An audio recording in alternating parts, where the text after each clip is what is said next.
Last class में हमने किया था कि हरियाणा को हरियाणा के अलग अलग नाम से कहाँ कहाँ पर जाना गया है, ठीक है। कि पाणिनि जो है, पाणिनि द्वारा अष्टाध्यायी बुक लिखी गई थी, उसमें हरियाणा का कालका और कैथल के बारे में हमें जिक्र मिलता है। रोहतक में, हरियाणा के रोहतक में एक बोहर गांव में वहां पर एक शिला अभिलेख भी मिलता है, ठीक है, जहां पर हरियाणा का नाम हरण्यक मेंशन है, ठीक है।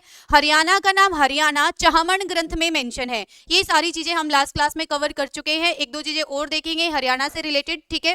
हाँ जी, तो हरियाणा के बारे में, हरियाणा में ऐसी कौन सी जगह है जहां से म्यूजिक के साक्ष्य मिलते हैं, यानी कि संगीत के साक्ष्य मिलते हैं, वो नोट कीजिए, ठीक है। हाँ जी, हरियाणा से संगीत के साक्ष्य आपको कहां से मिलते हैं? अग्रगण राज्य, अग्रगण राज्य जो है, अग्रगण राज्य में नवी शताब्दी के क्या मिलते हैं? म्यूजिक या संगीत के साक्ष्य हमें मिलते हैं यहाँ से, ठीक है। वो जो स्वर है, सा रे गा मा पा धा नी सा, ये जो स्वर है, यहाँ पर स्वर जो है वो लिखे पाए गए हैं, और वो स्वर जो है वो कौन से शताब्दी के हैं? नवी शताब्दी के हैं। एक्चुअली म्यूजिक के जो एविडेंस है वो सेकंड, ठीक है, सेकंड सेंचुरी यानी कि सेकंड जो 2वीं शताब्दी है वहां के भी मिलते हैं, लेकिन उनको अभी आइडेंटिफाई नहीं किया गया है, उनको रिकॉग्नाइज नहीं किया गया है। तो हम ये बोलते हैं कि हरियाणा से जो म्यूजिक यानी कि संगीत के जो साक्ष्य और एविडेंस मिलते हैं वो कहाँ से मिलते हैं? 9वीं शताब्दी से मिलते हैं, ठीक है। कहाँ से मिलते हैं?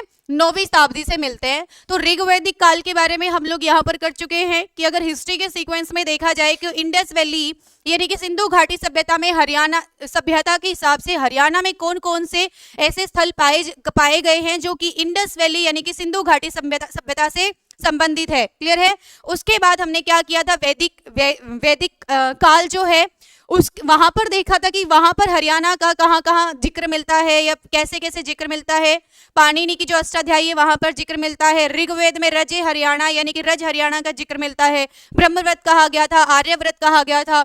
वैदिक काल के बाद बौद्ध धर्म और जैन धर्म की बात करते हैं तो बौद्ध धर्म से संबंधित जो है दिव्यवादन टेक्स्ट जो है वहां पर भी हरियाणा का जिक्र मिलता है। अग्रोहा और रोहतक का जिक्र मिलता है दिव्यवादन से, ठीक है। उसके बाद जैन धर्म की बात करें तो जैन धर्म में भगवती सूत्र है जिसमें हरियाणा का जिक्र मिलता है। उसके बाद हम बात करते हैं महाजनपदा पीरियड की, तो महाजनपद में सभी को पता है जो कुरुक्षेत्र जो है हरियाणा में वो एक 16 महाजनपदों में से एक महाजनपद हुआ करता था जिसकी राजधानी क्या थी? इंद्रप्रस्थ थी, ठीक है, जिनको कुरु महाजनपद के नाम से जाना गया था। महाजनपदा वाला पीरियड यहाँ पर खत्म। उसके बाद अगर हम बात करते हैं मौर्य वंश की, ठीक है, तो मौर्य वंश में हम महान जो सम्राट है जो अशोक के बारे में पढ़ते हैं। अशोक से संबंधित जो कौन सा अभिलेख है, कौन सा स्तंभ अभिलेख है? टोपरा का अभिलेख है जिसके बारे में बताया गया था। अंबाला और यमुनानगर में टोपरा अभिलेख के साक्ष्य मिले थे, लेकिन फिरोज शाह तुगलक जो कि तुगलक वंश के थे उन्होंने इस अभिलेख को, इस स्तंभ लेख को अंबाला और यमुना से शिफ्ट करके कहां पर ट्रांसफर कर दिया? दिल्ली में ट्रांसफर कर दिया, ठीक है। मौर्य वंश के बारे में हमने पढ़ा। उसके बाद आज हम पढ़ते हैं गुप्ता काल के बारे में। गुप्ता काल सभी को पता है कि गुप्ता काल जो है इंडियन हिस्ट्री में एक गोल्डन पीरियड या गोल्डन एरा के नाम से जाना जाता है, क्योंकि इंडियन हिस्ट्री में जितनी भी ये जो एस्ट्रोलॉजी है, एस्ट्रोनॉमी है, फिजिक्स है, मैथमेटिक्स है, ये सभी गुप्ता काल से, साइंस एंड टेक्नोलॉजी है, ये सभी गुप्ता काल से क्या हुई है? डेवलप हुई है। इवन मंदिर बनाने का, मंदिर निर्माण की जो शुरुआत है वो भी गुप्ता काल से की गई है। उत्तर भारत में मंदिर निर्माण की जो शुरुआत है वो कौन से समय से होती है? गुप्ता काल से होती है, ठीक है। तो गुप्ता काल में एज सच इंडियन हिस्ट्री के बारे में, हरियाणा जीके के बारे में यहाँ पर क्या है? बहुत कम मिलता है, ना के बराबर मिलता है, कोई ऐसा इंपॉर्टेंट है नहीं। उसके बाद अगर हम पोस्ट गुप्ता की बात करते हैं, पोस्ट गुप्ता, गुप्ता पीरियड की बात करते हैं तो सबसे ज्यादा स्ट्रॉन्ग रूलर कौन से थे? चंद्रगुप्त मौर्य, जो मौर्य डायनेस्टी के थे। चंद्रगुप्त 2 थे गुप्ता डायनेस्टी के, गुप्ता वंश के, ठीक है। चंद्रगुप्त 2 के बाद जिनको विक्रमादित्य भी कहा जाता है, जिनके वो दरबार में नवरत्न हुआ करते थे, सभी को पता है, इंडियन हिस्ट्री में आपने पढ़ा होगा, नहीं तो आने वाली क्लासेस में आप सभी पढ़ेंगे, ठीक है, मैं ही पढ़ाऊंगी हिस्ट्री। उसके बाद हम देखते हैं चंद्रगुप्त 2 के बाद चंद्रगुप्त 2 क्या करते हैं? पूरे इंडिया को, पूरे भारत को यूनिफाई करने का काम करते हैं, एकजुट करने का काम करते हैं। जैसे ही चंद्रगुप्त 2 की मृत्यु होती है उसके बाद आने वाले जितने भी गुप्ता शासक होते हैं वो बहुत ही वीक होते हैं, ठीक है, जो कि उस पूरे एम्पायर को एकजुट नहीं रख पाते और धीरे धीरे गुप्ता एम्पायर जो है वो क्या होने लगता है? डिसइंटीग्रेट होने लगता है, टूटने लगता है। टूटेगा तो अलग अलग क्षेत्र में, अलग अलग जगह पर कुछ छोटे मोटे शासक और कुछ छोटे छोटे राज्य उभर कर आएंगे, जिनमें से एक अगर राजा की बात करते हैं पोस्ट गुप्ता पीरियड में तो किसकी बात करेंगे हम? अगर वंश की बात करेंगे तो पुष्यभूति वंश की हम बात करेंगे, पुष्यभूति डायनेस्टी की बात करेंगे। इस पुष्यभूति डायनेस्टी के एक बहुत बड़े महान राजा हुए हैं जिनका नाम है हर्षवर्धन। ठीक है, क्या नाम है इनका? हर्षवर्धन। इनका हरियाणा जीके में बहुत इंपॉर्टेंट रोल है और यहाँ से क्वेश्चंस पूछे जाने के चांसेस क्या है? बहुत ज्यादा है। ठीक है, यहाँ से क्वेश्चन पूछे जाने के चांसेस क्या है? बहुत ज्यादा है। तो यहाँ से क्या होता है कि इनके बारे में पहले इनके पीछे की थोड़ी सी स्टोरी सुनते हैं पुष्यभूति वंश के बारे में, कि यहाँ पर जो सबसे इस वंश के जो सबसे पहले राजा होते हैं उनका नाम होता है प्रभाकर वर्धन के दो बेटे होते हैं, एक राज्यवर्धन होता है, एक हर्षवर्धन होता है। ठीक है, यहाँ पर पुष्यभूति वंश के जो फाउंडर होते हैं उनका नाम है प्रभाकर वर्धन। क्या नाम है? प्रभाकर वर्धन के दो बेटे होते हैं, एक का नाम है राज्यवर्धन। ठीक है, दूसरे का नाम क्या है? हर्षवर्धन। इन दोनों की एक बहन होती है जिनका नाम होता है राज्यश्री।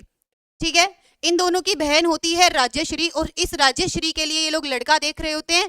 ठीक है, उनसे फिर इनका क्या कर दिया जाता है? विवाह कर दिया जाता है, जिनका नाम है ग्रहवर्मन। ठीक है, क्या नाम है इनका? ग्रहवर्मन। ठीक है, ग्रहवर्मन। राज्यश्री की शादी किससे होती है? ग्रहवर्मन से होती है। अब ग्रहवर्मन के एक दुश्मन होते हैं शशांक। गोंड प्रदेश के, गोंड राज्य के एक पावरफुल राजा होते हैं शशांक। वो शशांक क्या करते हैं? ये जो ग्रहवर्मन है ये कौन से एरिया में है? कन्नौज वाले में। ठीक है, तो शशांक जो है गोंड प्रदेश के, वो क्या बोलते हैं कि मुझे तो कन्नौज को कैप्चर करना है। ठीक है, किसके साथ युद्ध करके? ग्रहवर्मन के साथ युद्ध करके क्या करना है? कन्नौज को कैप्चर करना है। और ये आते हैं, अपने एक फ्रेंड को भी साथ लेकर आते हैं, देवगुप्त नाम है जिनका। ठीक है, अपने एक देवगुप्त नाम के दोस्त को साथ लेकर आते हैं कि चलो भैया हमें आक्रमण करना है और मेरी सहायता करो और हम दोनों लड़ेंगे और इस कन्नौज को जीत लेंगे। ठीक है, क्यों जीत लेंगे कन्नौज को? पोस्ट गुप्ता पीरियड में कन्नौज की जो रिलेवेंस है वो बहुत ज्यादा है। कन्नौज एक बहुत इंपॉर्टेंट क्षेत्र है, बहुत ही महत्वपूर्ण क्षेत्र है। क्यों है? क्योंकि कन्नौज जो है वो गंगा यमुना दोआब में पड़ता है। ठीक है, कन्नौज जो है गंगा यमुना दोआब में पड़ता है और कन्नौज जो है बहुत ही ज्यादा कैसा है? फर्टाइल है। यहाँ की जमीन कैसी है? बहुत उपजाऊ है, बहुत फर्टाइल है। उपजाऊ जमीन यानी कि बहुत सारा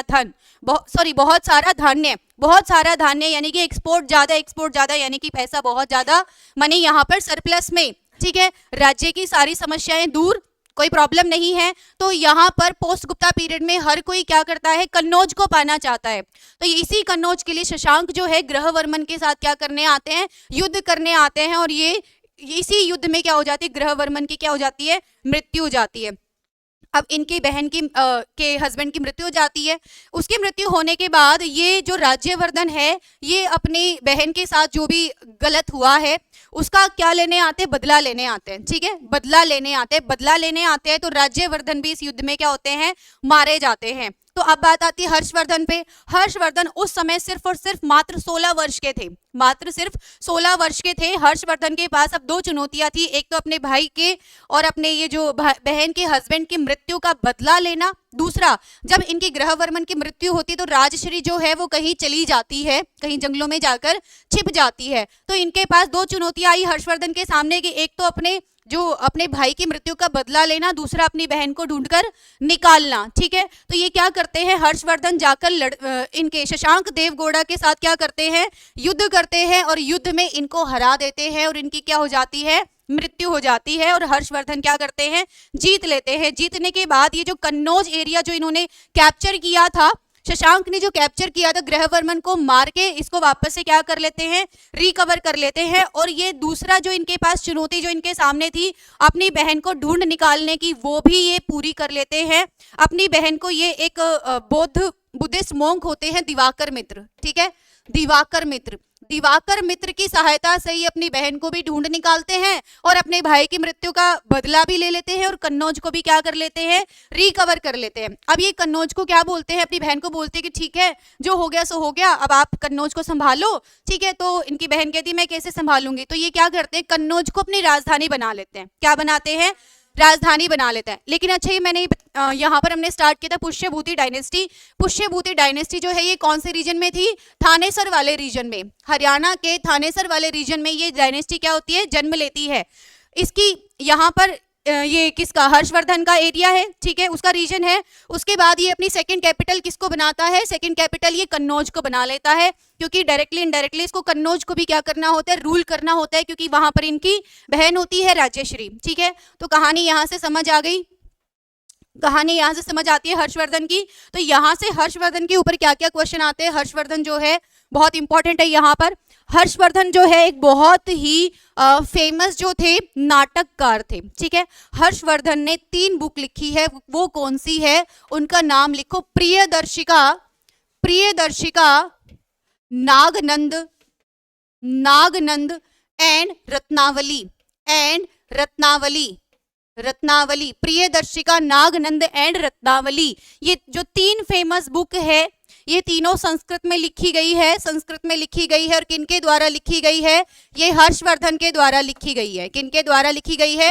हर्षवर्धन के द्वारा लिखी गई है, ठीक है। तो यहां से पूछा जाएगा कि हर्षवर्धन ने कौन कौन सी बुक लिखी है, तो आप बता देंगे प्रियदर्शिका, नागनंद एंड रत्नावली, ठीक है, बता देंगे यहां से, ठीक है। अगर पूछा जाए कि हर्षवर्धन के जो दरबारी कवि थे उनका नाम क्या था, बताइए।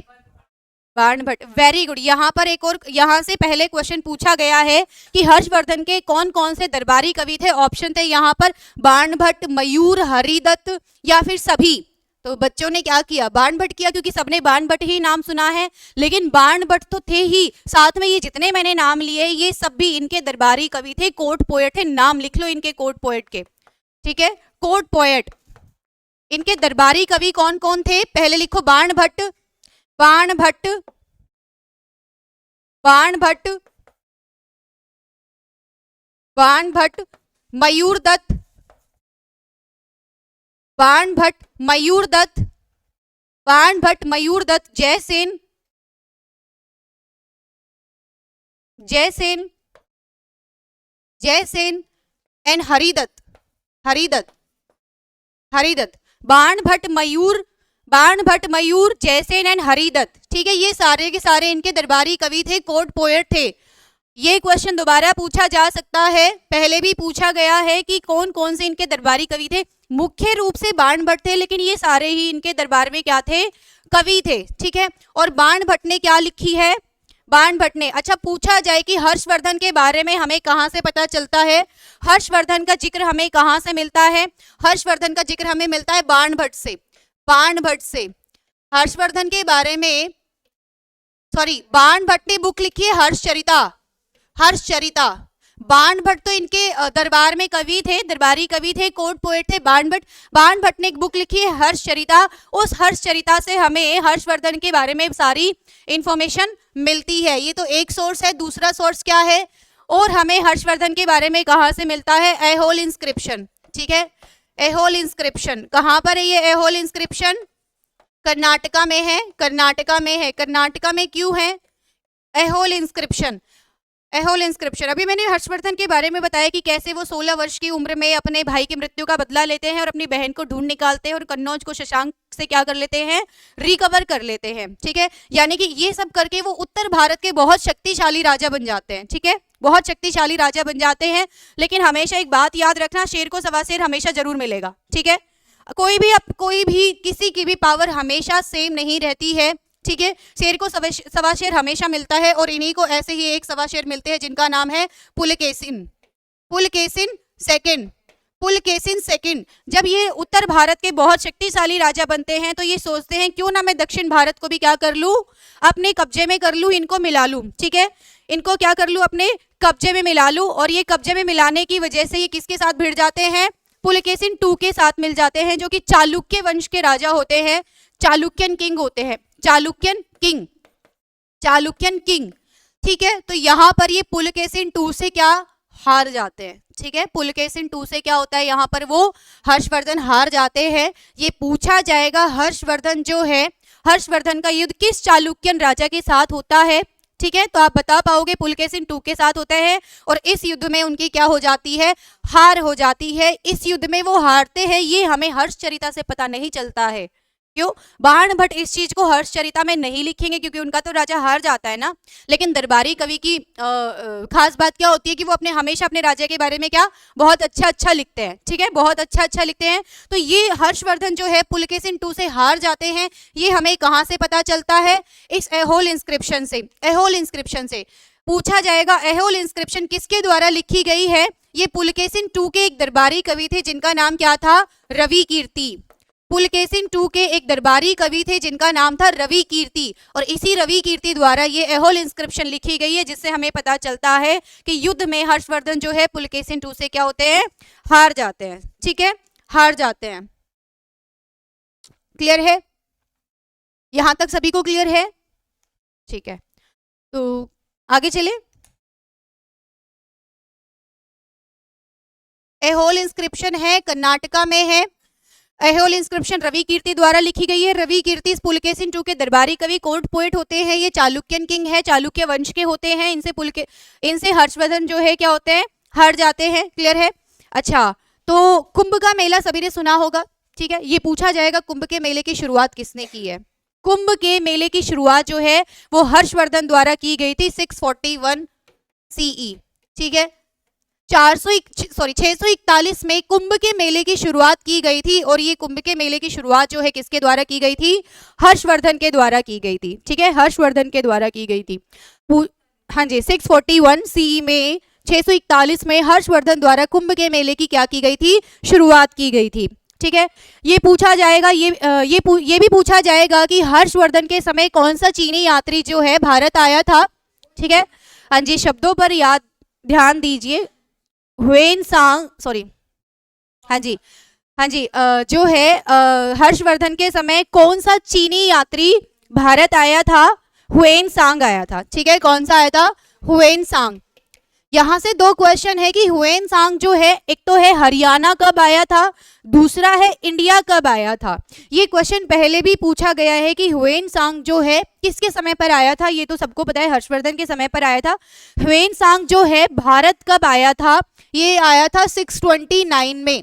भारत कब आया था, 629 में। और ये पूछा जाए कि ह्वेनसांग हरियाणा कब आया था, हरियाणा कब आया था, वो 634 में। 634 में 634 629 सभी को याद रहता है क्योंकि 629 में ह्वेनसांग इंडिया आया था। तो ये पहले भी क्वेश्चन पूछा गया कि ह्वेनसांग हरियाणा कब आया था, तो इसका आंसर बहुत सारे बच्चे 629 करके आए, लेकिन ये गलत है। ठीक है, HSSC के हिसाब से 629 में ये इंडिया आया था, भारत आया था, और 634 में ये कहाँ पर आए थे, हरियाणा। ठीक है, 641 में हर्षवर्धन द्वारा कुंभ के मेले की क्या की गई, शुरुआत की गई। तो सारा यहाँ से क्लियर है कि कुंभ के मेले की शुरुआत कब हुई और ये भारत कब आया था, हरियाणा कब आया था। ऐहोल इंस्क्रिप्शन किससे संबंधित है, किसने लिखी है। ठीक है, हर्षचरिता में किनके द्वारा लिखी गई है, हर्षचरिता से हमें क्या क्या जानकारी मिलती है, ये सारा यहाँ पर क्लियर है आपको हर्षवर्धन के बारे में। हर्षवर्धन खुद एक बहुत अच्छे नाटककार थे जिन्होंने 3 नाटक संस्कृत ड्रामा लिखे थे। कौन कौन से लिखे थे, प्रियदर्शिका, नागनंदा एंड रत्नावली। ठीक है, हर्षचरिता किनके द्वारा लिखी गई है, बाण भट्ट के द्वारा लिखी गई है। और हर्षवर्धन के कौन कौन से दरबारी कवि रहे हैं, मयूर रहे हैं, बाण भट्ट रहे हैं, हरिदत्त रहे हैं और जयसेन रहे। ये सारे के सारे हर्षवर्धन के क्या थे, दरबारी कवि थे। और हर्षवर्धन की मृत्यु जो है 647 में नर्मदा नदी के किनारे हो जाती है 647 में। ठीक है, 647 में हर्षवर्धन की क्या हो जाती है, मृत्यु हो जाती है। ठीक है, 647 में हर्षवर्धन की क्या हो जाती है, मृत्यु हो जाती है। एक और क्वेश्चन पूछा जाता है कि हर्षवर्धन के समय पर वहां से यानी कि थानेसर से कितना कर वसूला जाता था, 1/6। ठीक है, 1/6 यहां से टैक्स या कर वसूला जाता था टोटल प्रोड्यूस का, यानी कि जितना भी यहां से प्रोडक्शन होता था उसका 1/6 पार्ट किसको जाता था, हर्षवर्धन को जाता था एज अ टैक्स। ठीक है, कर के रूप में 1/6 पार्ट टोटल प्रोड्यूस का किसको देना पड़ता था, राजा को देना पड़ता था। ठीक है, और ये कहां से वसूला जाता था, थानेसर से। थानेसर थानेसर से, थानेसर से। एक और बात याद रखना कि हर्षवर्धन के समय से ही सूती कपड़ों का क्या चला था, ट्रेंड चला था। यहां से ही सूती कपड़ों का क्या चला था, हर्षवर्धन के समय पर ट्रेंड चला था, ठीक है। और माना जाता है कि हर्षवर्धन ने ही, अच्छा बौद्ध धर्म में आपने सुना होगा बौद्ध बुद्धिस्ट काउंसिल हुई थी। कितनी काउंसिल हुई है बौद्ध धर्म में, टोटल 4 काउंसिल हुई है, लेकिन ऐसा माना जाता है कि बौद्ध धर्म में 5th काउंसिल भी हुई है। 5वीं बैठक जो है वो हर्षवर्धन ने करवाई थी, ठीक है। 5वीं बैठक जो है वो हर्षवर्धन ने करवाई थी और उसको होस्ट किसने किया था, ह्वेनसांग ने। 5वीं बैठक किनके द्वारा करवाई गई, हर्षवर्धन। कोई बहुत बड़े लेवल की काउंसिल या बहुत बड़ी बैठक नहीं थी। हम बौद्ध धर्म में सिर्फ और सिर्फ 4 इंपॉर्टेंट काउंसिल के बारे में पढ़ते हैं। ये कोई बहुत बड़े लेवल की काउंसिल नहीं थी, लेकिन माना जाता है कि 5वीं बैठक जो है वो किसने करवाई थी, हाँ जी, ह्वेनसांग ने होस्ट की थी। और करवाई किसने थी, राजा कौन था, हर्षवर्धन था, ठीक है, हर्षवर्धन था। वैसे तो हर्षवर्धन भगवान शिव या महादेव के उपासक थे, लेकिन ह्वेनसांग के संपर्क की वजह से, ह्वेनसांग के संपर्क में आने से ये किसको अपना लेते हैं, बौद्ध धर्म को अपना लेते हैं। पूछ लिया जाएगा इनिशियली जो है हर्षवर्धन जो है वो किसके उपासक थे, भगवान शिव के उपासक थे, महादेव के उपासक थे, लेकिन ह्वेनसांग की संपर्क में आने से वो क्या करते हैं, बौद्ध धर्म को अपना लेते हैं, ठीक है। और 5वीं जो है बैठक जो है वो खुद करवाते हैं। बौद्ध धर्म में 5वीं बैठक जो है हर्षवर्धन के टाइम पर कराई गई थी, ठीक है। अच्छा एक और क्वेश्चन है कन्नौज में, ठीक है, हाँ जी। एक और क्वेश्चन है कि चीनी सोर्स यानी कि चीनी स्रोत के हिसाब से हर्षवर्धन को क्या कहा जाता था, हर्षवर्धन को चीनी स्रोत या चीनी सोर्स के हिसाब से हर्षवर्धन को मगधराज कहा जाता था। क्या कहा जाता था, मगधराज, हाँ जी। चीनी सोर्सेस के हिसाब से, चीनी स्रोत के हिसाब से, चीनी स्रोत यानी कि ह्वेनसांग जैसे या और भी चाइनीज ट्रेवलर जो है वो अपने वहां पर चाइना में जो भी राइटिंग्स लिखते हैं, ये यहाँ के राजा के बारे में जो लिखते हैं, तो ऐसे ही चीनी जो सोर्सेज है, चाइना में जो बुक लिखी गई है इंडिया के बारे में, उनके जो ट्रेवल सोर्स होते हैं, चाइनीज ट्रेवलर जो होते हैं, वो अपने सोर्सेज में इस हर्षवर्धन का नाम जो है किसके नाम से लिखते हैं, मगधराज के नाम से, ठीक है। हर्षवर्धन जो है मगधराज के नाम से जाने जाते हैं चीनी सोर्सेज में। तो यहां से क्लियर है आपको पूरा पोस्ट गुप्ता पीरियड जो है जी, क्लियर है सभी को यहां से, ठीक है। तो यहां पर एक बीच में एक छोटा सा और टॉपिक आता है कि महाभारत, ठीक है। महाभारत जो है, महाभारत बहुत इंपॉर्टेंट है हरियाणा के पर्सपेक्टिव से, क्योंकि वहां पर ऐसी बहुत सारी, आपको पता है कि महाभारत का युद्ध जो है वो कुरुक्षेत्र में लड़ा गया था, ठीक है, कुरुक्षेत्र में लड़ा गया था महाभारत का युद्ध। और महाभारत से बहुत सारे क्वेश्चंस भी बनते हैं हरियाणा जीके में, जिसको हम अगली क्लास में करेंगे, ठीक है। ये बहुत डिटेल में हम इसको करेंगे। पहले तो महाभारत के बारे में जानेंगे कि महाभारत थी क्या, और उससे रिलेटेड जितने भी स्थल है हरियाणा में, कौन कौन से डिस्ट्रिक्ट में है, कौन कौन से स्थल है, वो सारा नेक्स्ट क्लास में करेंगे। उसके साथ ही हम वहां पर क्या करेंगे, अपनी महाभारत के बाद क्या करेंगे, मिडाइवल हरियाणा जीके की क्या करेंगे, शुरुआत करेंगे। तो आज के लिए इतना ही, थैंक यू।